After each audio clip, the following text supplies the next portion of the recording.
So here's a quick video on telling you what are the best settings to use for PC and console and how to make your game look a lot better. First we'll go into the graphics settings, but most of them are for PC, so when we get to the point, I will give you a timestamp for when you can skip for those that are on console. But the first thing you guys are going to want to turn on is Fidelity Cast. Then you want to go to show more and put it to 100%.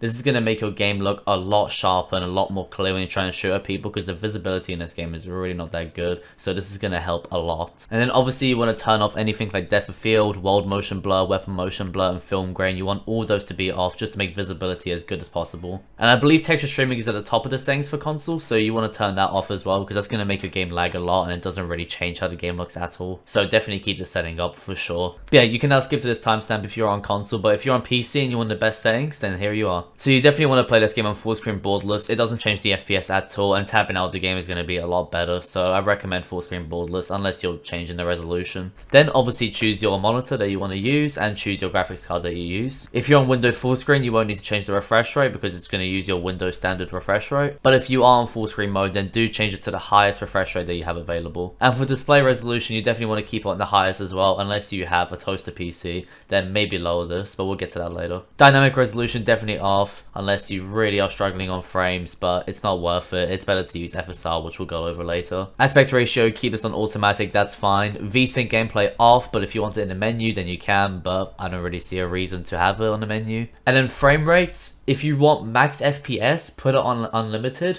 But for me, I get fine FPS, so I just cap it at 80 since I have a 75Hz display monitor. So it just goes above it. And then we're done with the display settings, so we can go down to quality now. Now there are quality presets for those that want to just change it to one of those to see how the game runs on them. But we're going to go over every setting anyway, so you can just put on whatever one you want for now. Now keep your game at 100% render resolution because we can use the other options to boost frames for resolution instead. And like I was saying, if you need extra frames, use NVIDIA DLSS and probably put it on quality. You don't want to put it any lower because your game's going to look super blurry. It's not really worth using. But if you are really struggling on frames or something like a 3050, then maybe do go for balanced or performance. But if you do not have NVIDIA DLSS, then you can use AMD FSR, which is basically the same thing, except it's on every single graphics card. So I'll definitely recommend ultra quality if you're just looking for a couple more frames, but if you really want a good frame boost, then go for quality. But this will make your game look a lot more blurrier. Unfortunately, if you do use NVIDIA DLSS, you cannot use Fidelity Cast, so it's going to make your game look quite blurry.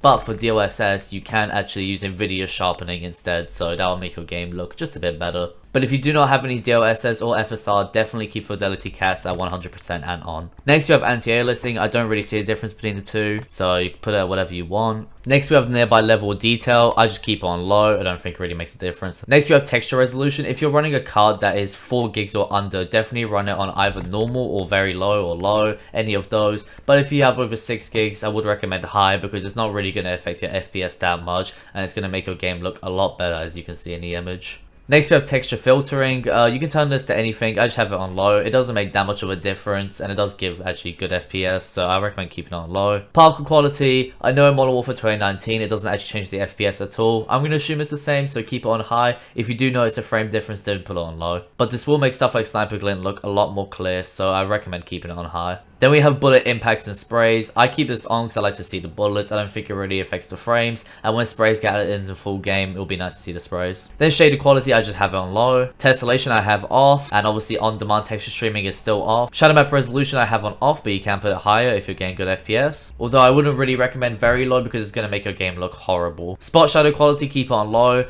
But if you have over 16 gigs of RAM, you can take both of these on because they won't change your FPS. Particle lighting, keep it on whatever. But I think low might make the visibility a bit better, so I just keep it on low. Next we have ambient occlusion. I'll just keep this on off. Same with SSR, keep these off. Makes the game look better, but you don't need it. It tanks your FPS, turn it off. NVIDIA Reflex low latency on boost does affect your FPS quite a bit, so just keep it on. If you're on an AMD GPU, you haven't got this anyway, so don't worry about it. And everything else, depth of field, world motion blur, weapon motion blur, and film grain, you want all of this off. This is just going to make your game look terrible. Okay, and now we're on to the gameplay settings. So this can either be on the controller or keyboard and mouse tab, whatever you play on.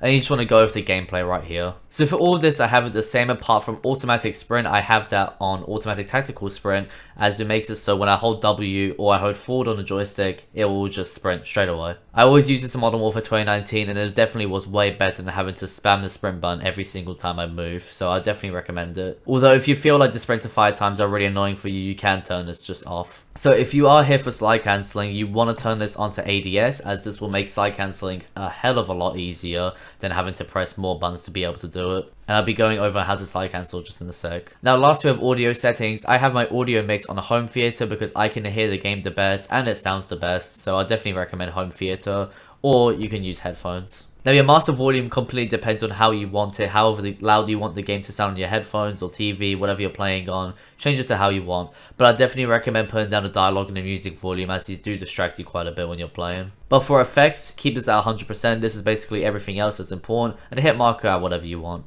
And if you want to change your mic to push to talk or open mic and change the keybind for push to talk, it's all here. But yeah, let's move on to how to slide cancel. So basically all you're going to do for slide cancelling is you need to press the slide button, the aim button, and then the slide button again. A lot of people think you need to press slide, aim, and then the jump button. You don't need to press the jump button. So here's an example. As you can see, it's just like Modern Warfare 2019. Now one downside to slide cancelling in this game is that when you do a slide cancel super fast, your sprint to fire speed is going to be horrendous. I'm going to hold the shoot button as soon as possible and you'll see that my gun does not shoot for a long time. As you can see, there's a big delay. But that's really the only downside to slide cancelling in this game. Apart from that, it's basically the same as Modern Warfare 2019. Resets your tag sprint and just keeps your momentum going. But yeah, if you're on a PS4 controller, it will be circle, L1 circle. On Xbox controller, it will be B, L, B, B. And it's really easy. It takes a couple minutes to get used to, honestly. I went back to Modern Warfare 2019 and tried doing the aim way, so that's how used to it I am. But yeah, that's how you slide cancel. If you guys did find that helpful or you liked the video, it would be nice if you subscribed and sticked around because I upload quite often and it would be nice to see you here. And like I said, thanks for watching.